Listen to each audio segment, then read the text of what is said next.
Welcome to another episode of Cyrus's podcast. Today, I am so excited. I have my buddy LeCash. What's up, bro? What's up, guys? Sorry that I'm distracted. Did you see that little mice right there? Dude, no, I didn't see. Like on the floor. No, I All didn't right. see him.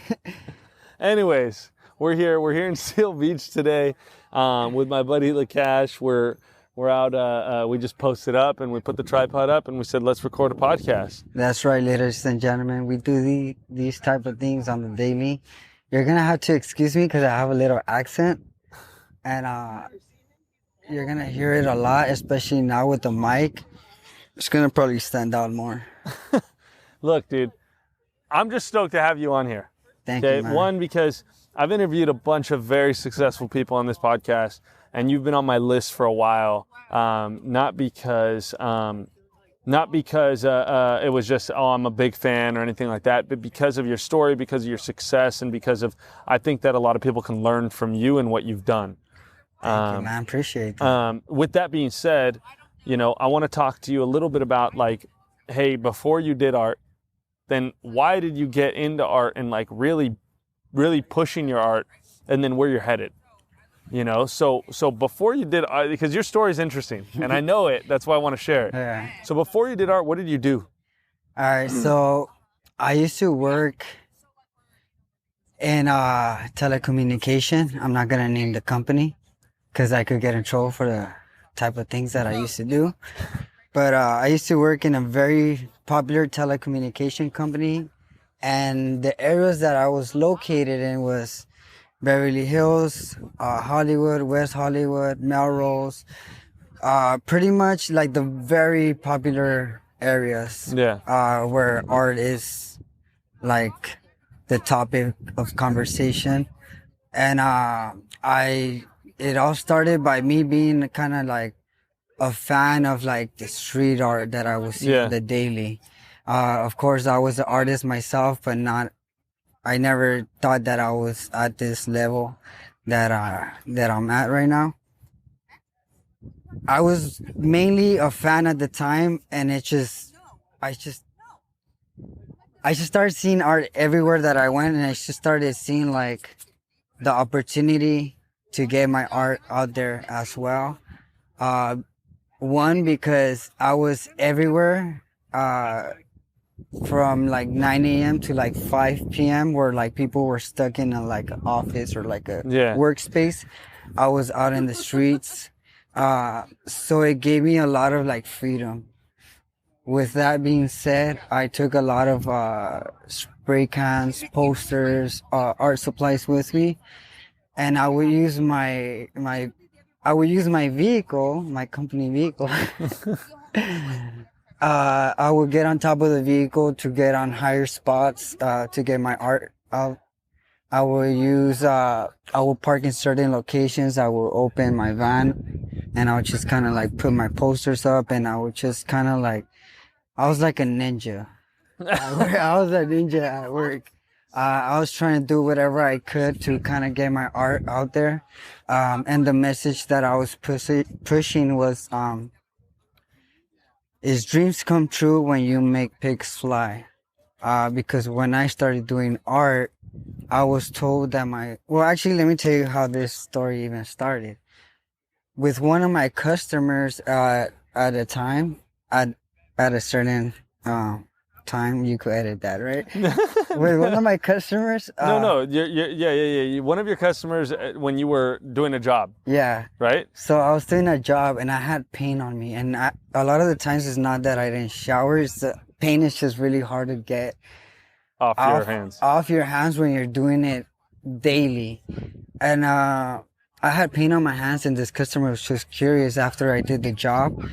She tried to tip me, and I told her, I stopped her. I told her, if you give me that tip, I'm gonna end up spending it on something like food, or anything, and that tip is not gonna go nowhere, but my tummy.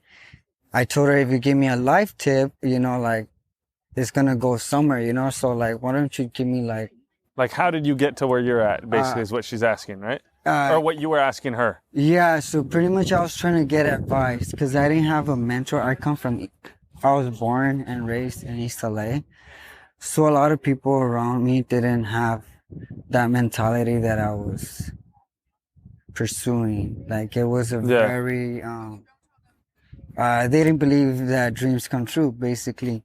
So it was like a very like I was surrounded by a lot of like gangsters and like just the bad vibes and stuff like that.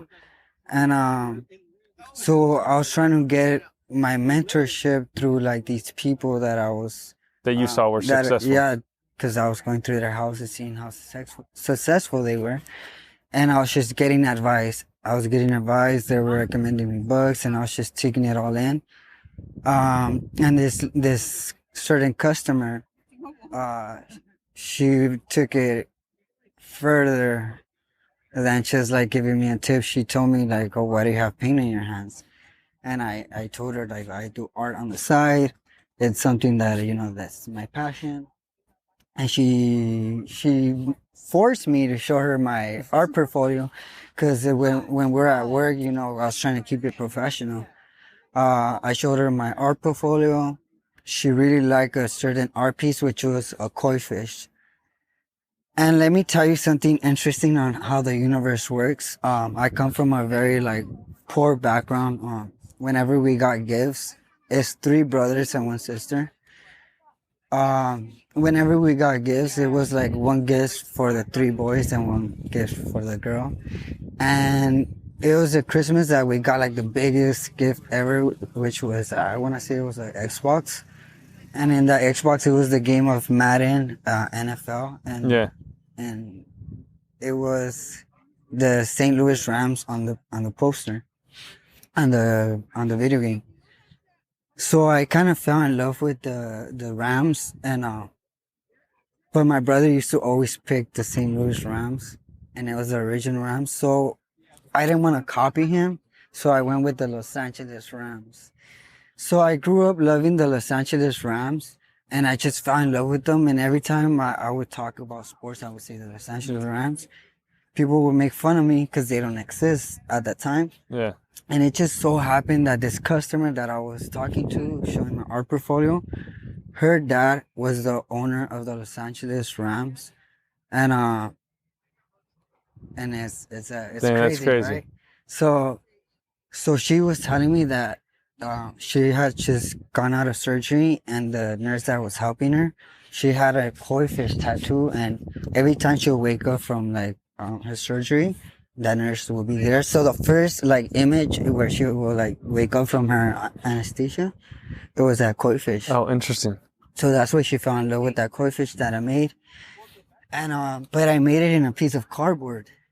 So then I was like, man, how could I make this piece like like very like presentable? Because in the picture it looked very nice, but once you see it in person, it's in a cardboard. So I went home and I bought art resin, and I started putting art resin on it to make it look nice, and I mounted it in a piece of wood. A family member went up to me and told me, "Why are you wasting your time? Your dreams are going to come true when pigs fly. I'll give you $50 for that piece." My little brother, Eddie, at the time, he was next to me, and he told me, "Dude, forget it. Let's just go drop it off, see what happens." So we went in his car, and then we dropped off the piece. We went to this lady's house. We mounted the art piece, and it was 5 p.m. at the time. And she was in one corner of the room. There was an alarm clock in between her and my brother, and it was 5 p.m., right? So when she asked me how much do you want for the art piece, I looked at her, and then I looked at my brother. And when I looked at it like that, I was going to say $50 because that's what was programmed to me. I didn't even get to say a word. She said, "Will you take a $500 check?" Me and my little brother looked at each other and we're like, "Yeah, I will take a $500 check." And on the way back, it was just like this very like deep conversation that me and my little brother had, and it was like, basically he was telling me that dreams come true when we make those pigs fly. Like it's us. Like it was the action of me like ignoring the negativity and continuing my mission, like whatever like to make it happen. Whatever I had in mind to make it happen, right? That process is making the pigs fly. And a lot of people think like it's actually like getting a pig and making it fly, but it's not. It's that simple little thing of doing the things that not everybody wants to do. And at the time I didn't get it. And now that I'm older, this was, I want to say 2015 when he told me this. So, you know, I was like, all right, cool, you know, like making pigs fly. So I started doing street art with pigs. Yeah. I was like, so if it takes flying pigs to make dreams fly, then I'm gonna start doing pigs. And I started doing them all over the city, kind of like street art, graffiti. Yeah. Started getting in trouble. I started getting a lot of emails from lawyers. Yeah. Building owners. So at that time, I was hiding my identity. And it was crazy because I was working at a telecommunication company while doing street art. Yeah. And some of these customers were my art collectors. And I wasn't showing my identity. So I'll go to these customers' houses and they have my art. And it was crazy because I couldn't say like, hey, that's me. Yeah. Because it was like... Because you were still doing the 9-to-5 grind. Yeah. And also I was doing it silent. Yeah, on the side, yeah. Yeah, so I was hiding my identity, so a lot of people didn't even know who I was. So once I started getting in trouble, I kind of started to like slow down. And I started being smart with my art and not really putting my pig out there, but kind of like hiding it within my art. Yeah. So I'll put like certain messages and I'll hide my pig versus just putting my exactly out there. And then it just started getting to the point when I started selling my art here and there. And it's just, I don't know where the idea it came to me, where it's either you go all in on your dream or you just don't go in at all. So everything or nothing. Yes. Everything or nothing. Yes. And so I was working at my job, and it even went to the point where I had some of my managers, like, they started going with me to some of my jobs, and they would see my customers with my art pieces, and they started telling me like, dude, what are you doing here? Like, yeah, continue with your art. Like, and they kind of like really like added wings to my pics as well, because they started doing like, they started telling you go. Yeah, go. Yeah. And also, which I think like just to pause you there, I think that's such a great sign of a leader, right? Like good leaders create more leaders and empower others. And like, that's our job when we become leaders, right? Like, our job is to empower others and grow others around us. So I think that's really cool that the people at the company that you were working with pushed you to go and do what you got to do. Yeah. I like that. Yeah. And shout out to my mom. Cause we used to go into like, sometimes like during our lunch break. Yeah. We used to like, I used to get on his shoulders. Yeah, this was my manager, right? I used to get on his shoulders to like just get on like in like certain spots that I could reach. And it was just like that type of support that I had. Dang, that's tight. And yeah, it was really cool. And well, because you're really tall, so that's really surprising. Yeah. And also, like, I get cold really fast, like a chihuahua. So right now I'm freezing. And but yeah, I am really tall. But no, so yeah, I used to have like that kind of support. Once people, it didn't happen overnight. I had to kind of like really like push my message really hard and kind of like convince people. And once other people started talking about it for me, where I didn't even have to push it anymore. A quick story. I went to Mexico once, and I was out there in Guadalajara. Yeah. There's like a bar before you come back, and I was there, and there's this guy that was just like kind of drunk, and he was like cocky, and I was like he just started talking to me, and again I had paint on my hand. And it was just like a 2-day vacation, so don't think that I was there for like a long time and I didn't shower. So I had paint on me and my luggage, and I had art on me, and he started talking about his nephew that he's an artist, and he started like pretty much like, like getting cocky with it. Yeah. And he called his nephew, and he started kind of like saying like, hey, like I'm right here in this airport, and like there's this guy that he claims is this artist and this and that. He's this guy with the pig, and like he said this guy with the pig, he had him on speaker, right? The guy said a pig with a dollar sign and a wing. The guy looks at me, and then he's all like, LeCash, and then he's like, you're in front of LeCash right now. And because he knew that I was his uncle was in Guadalajara and I'm from LA, so he was like he didn't believe it. Yeah. So I was like, hey, what's up? And the guy was just like, the whole like conversation flipped from him like being like, oh, my nephew is this artist who like, oh, how did you start? Like the whole conversation flipped, and I was just like, I was just being myself, you know. I wasn't like cocky or nothing. I was just like, I was more like, kind of like, wow, like people out here, like, that's like this. So was that like a realization moment for you when you knew, like, oh my gosh, my art's moving? Yeah, it was, because that year was when I actually, on my birthday, I was July 24th. We were having a meeting, and I remember I was there, and I told my manager, because that time that confrontation with that guy was in July. Yeah. I took my vacation during my birthday. Yeah. But I worked on my birthday. Yeah.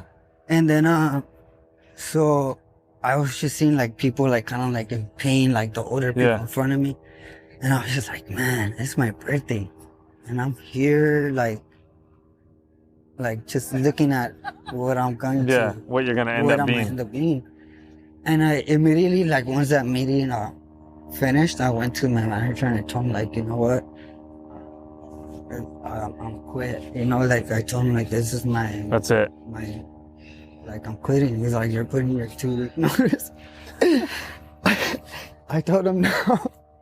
I told him I'm gonna quit today on my birthday. He's like, I told him, like, I want to pursue my dream. Like, this is the day that I am actually gonna pursue my dream. So you saw, so let me break it down real quick, because I want to make sure you had that realization. And do you think that realization gave you that confidence to go in and be like, I'm done? Yeah.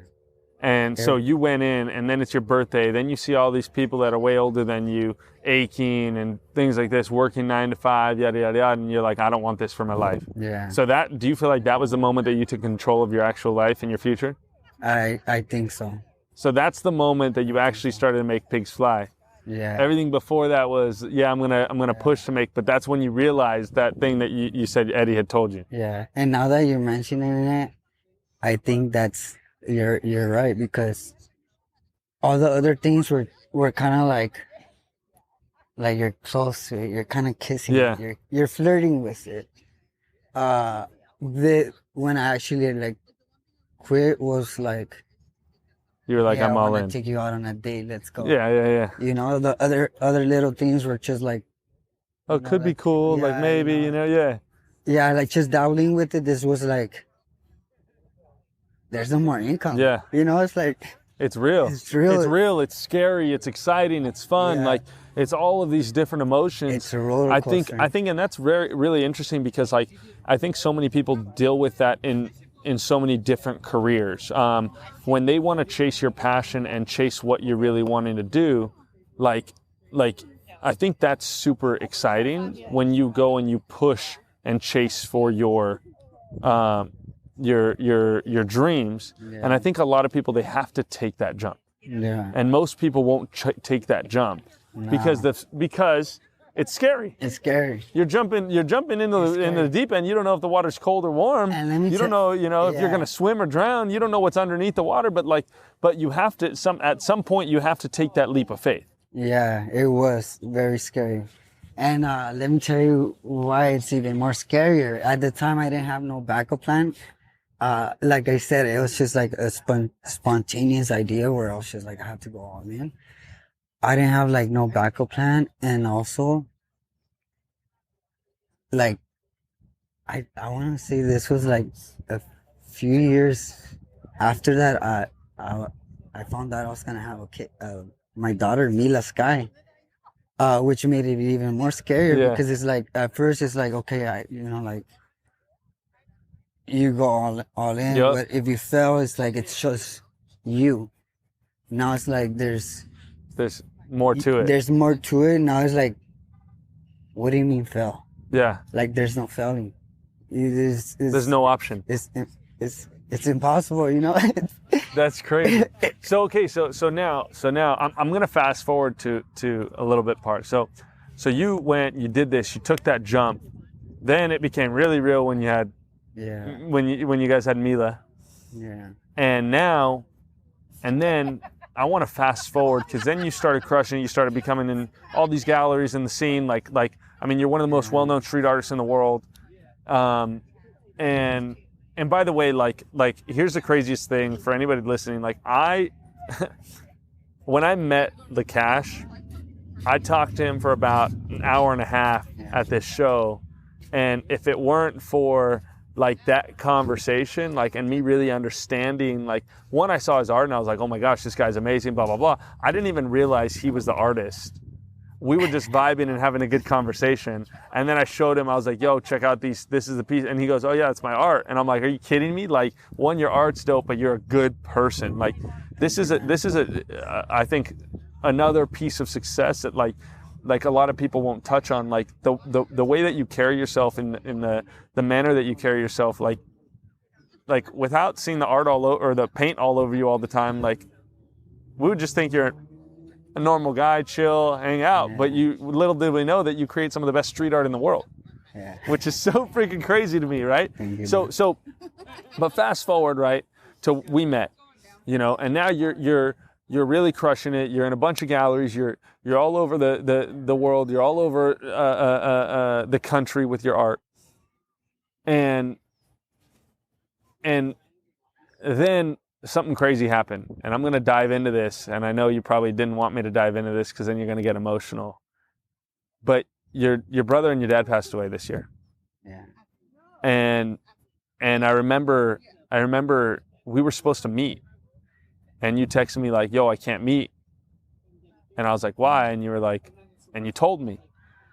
And you're at a pivotal moment, I think, in your career that is so interesting because you just, that happened. And then shortly after you found out that you're having another baby. Yes.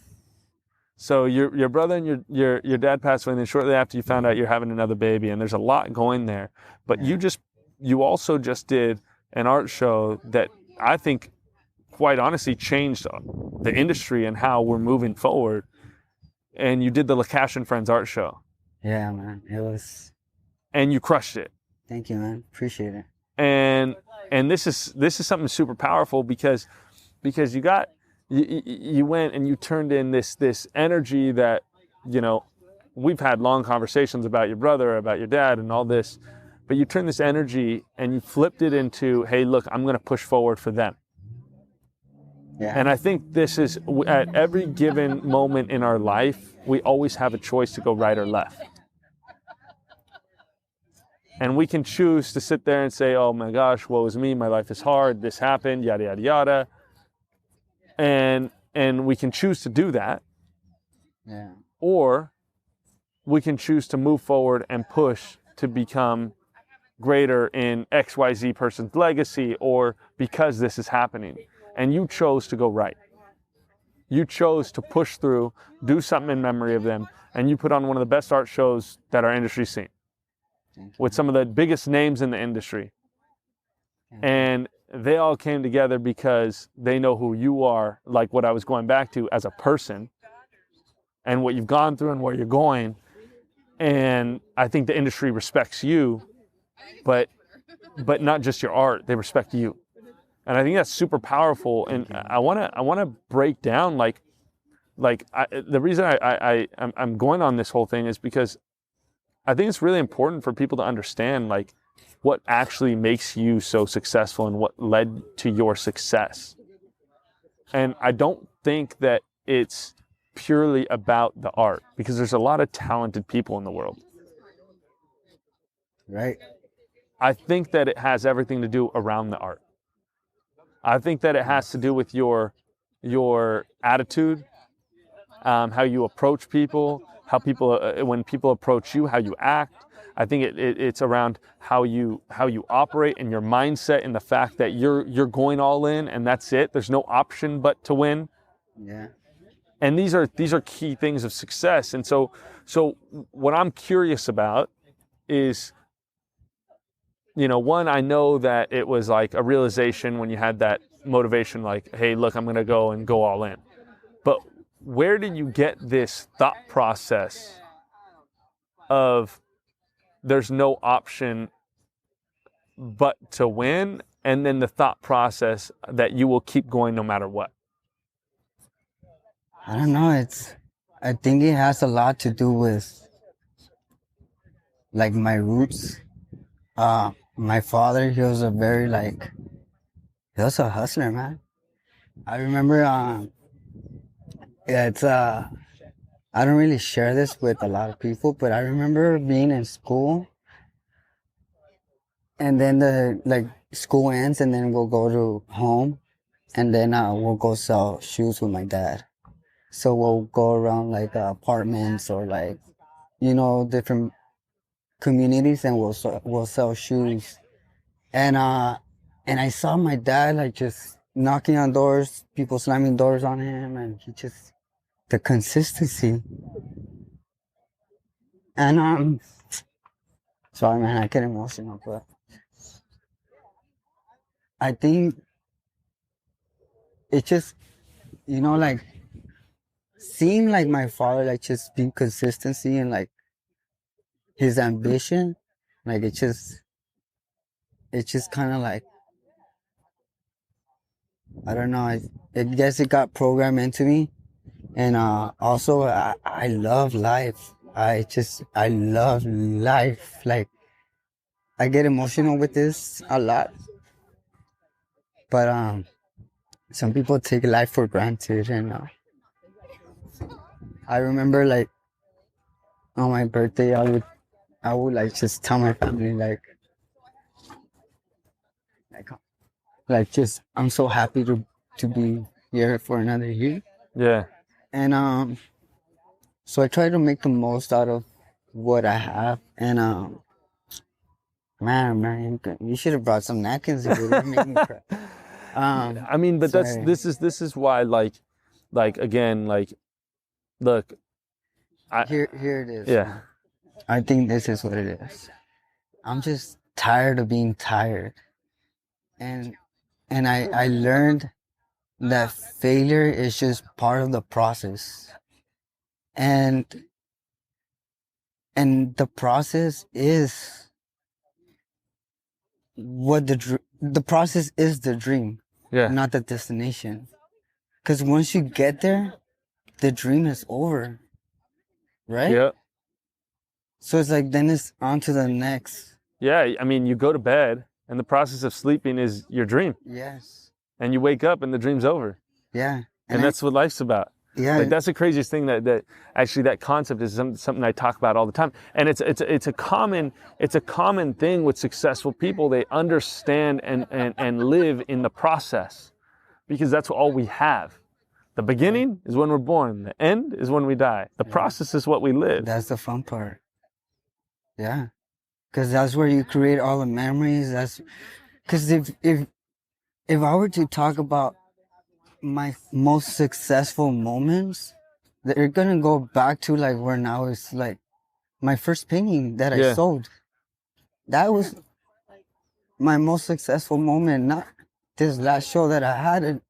This last show, like I had like very strong artists, and like over 400 people showed up. But it's like it also depends on like what success means to you, Yeah. And I heard you talk about this in a podcast before, and that has a lot to do with it too. So now, I love that, and I think that another thing that I'm gonna lean into it again, but I think that you had two of your biggest influences were your dad as far as work ethic and consistency, but I think a lot of your mindset was shifted with Eddie, and I know that because I know you. 100%. And what it sounds like to me is that these two people, even though it was your younger brother and it was your dad, but these were two very big mentors in your life. And I think that is so powerful because where you're going and what you've done is because of them. Yes. And it's crazy because even though my little brother is physically not here, it's like I feel like if almost like if not that he's inside of me, but like he lives through me, like yeah, all the things I do are like because of him. Yeah. And it's not like I'm doing it like purposely or like, oh, it's a very strong bond that we had. And these are the way that we both program each other. When we were small, me and him, we were like very tight. And I remember like, I don't talk about this ever, but like I said, like we were like poor. And it came to time, like there's times where like we were on our own, you know, it's like we had to like look out for ourselves, and we were like just going out to parties. We'll have like flyer parties, we'll throw fire parties. And we're like 14, 15, like having flyer parties, like throwing events, like, and doing illegal activities. You know, I'm not going to get into that, but it's like we were just trying to find a way to make $1. And it was that hustle mentality that we had. And like before he passed away, I remember like literally a week before he passed away, he went to my studio and we're just talking about stuff, and we were talking about business plans and all that stuff, and we're just throwing ideas. And he wanted me to recommend him some books. Yeah. And I sent him some books, and I told him, like, you know what, like, it doesn't matter what books I give you, you know, like it's all in the person. Like I can give you all these books, but if you don't take action, then it doesn't matter. It doesn't matter. And then he hit me with like he hit me with this one. He's like, yeah, you're right. He's like, a lot of people have the right tools in front of them and don't know what to do with them.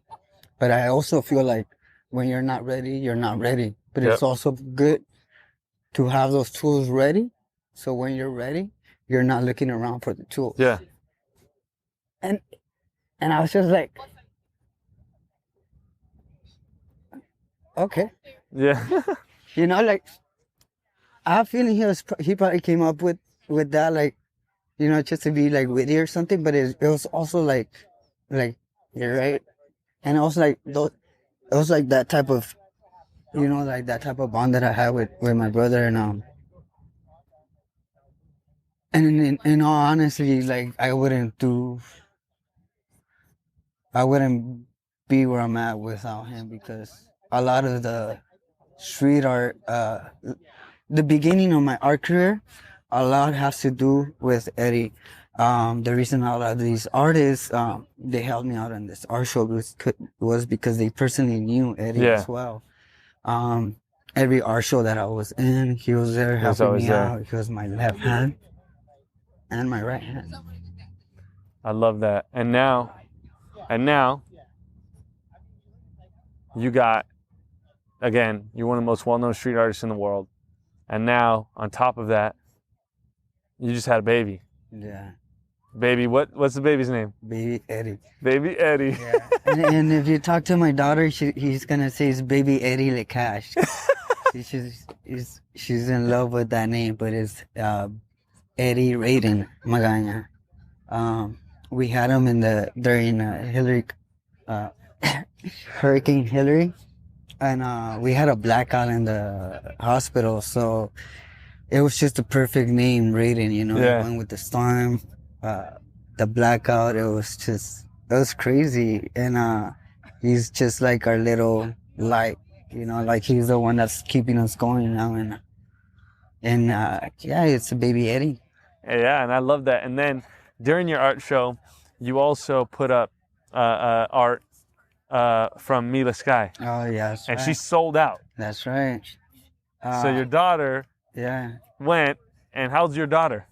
My daughter, she's 4 years old. 4 years old and sold yes. out. She sold out. But check this out. This isn't her first rodeo. She's been doing art with me like since the beginning of COVID. I have videos and pictures of her doing art like since she could like hold on to like a brush. Yeah. And it's there's like not to be like of course she's my daughter, so I'm gonna like hype her up.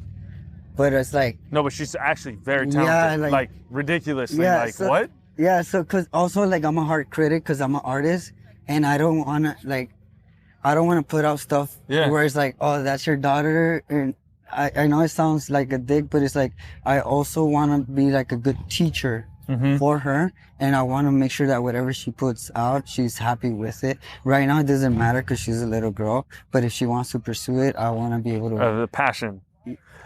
And she, the craziest thing is like the people that bought her art bought it and fell in love with it before they knew it was a 4-year-old's art, and before they knew it was even your daughter, which I think is so crazy, that's right? Crazy. So I think that's super cool. So with that being said, like, what's next for LeCash? Like, where are you going? What's your next your next goal? What's your goal? My goal is to just, I want to get people on this, like, dreams come true when you make pigs fly. Mindset. Yeah. I want people to realize that we're the ones that make pigs fly. We control our futures. Exactly. A lot of the times we're programmed to like this certain lifestyle, not knowing that there's more. And I'm actually like, like, not saying that like I'm the master of like making pigs fly or anything like that, but I'm like myself, I'm still like, I'm a student in this game, where it's like I'm learning and I'm like, I wanna, like you said, it's like, if we can't help others, then why are we doing it? 100%. So it's like, if this is changing my life, if I could like say like, hey, like I pay my car note with art, I pay my like insurance with no, I ate because of my art, like it's that passion that now I'm like doing what I love. Yeah. And it's like, and it's paying the bills, and it's like, and it's and you mentioned, like, why you're such a like humble guy, and it's like, it has a lot to do with like, like this the art world, it's like, it's a monster, like it sits you down, like there's times where like I had like sellout shows, and like my dad always taught me to like, like, okay, like at the end of the day, like where are you coming back? Yeah. Like you might be up in here, but like remember where your bed is and your roots, like, and like he just like he installed that like humbleness. It's like it doesn't matter like how far you get, and like I remember it's where like, you come from. Yeah, it's where you come from. And I remember like my first art shows, like I was the only artist that sold out, and I was like, I had like blue chip artists like next to me, and it was just like a crazy experience where I sold out, and I remember calling my dad, and I remember telling him, I'm like, Dad, my dreams are coming true, Yeah. And I was expecting him to like,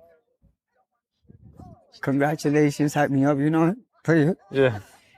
And I get emotional because it's like, he was like, okay, like, what are you gonna do next? Yep.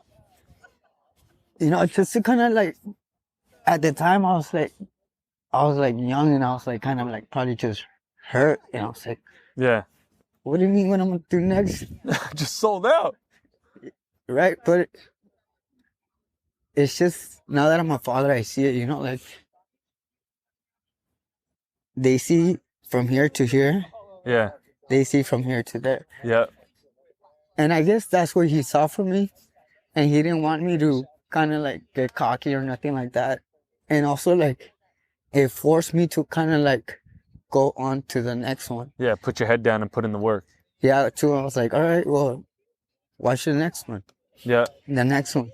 And it's just like where I was like, before he used to call me like kind of to check up on me, and I kind of like, I felt it, you know. I was like, all right, I quit my job. He wants to see how I'm doing, you know, like a father. And like all of a sudden, like those calls, they stopped.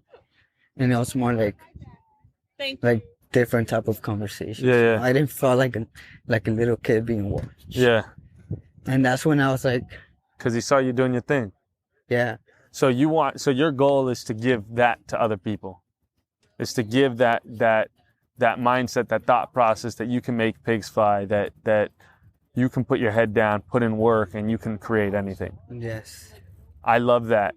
Now, I appreciate you so much for being on, spending the time, freezing here because it got cold. It is cold. But look, listen. You got me freezing. You got me crying. You got me.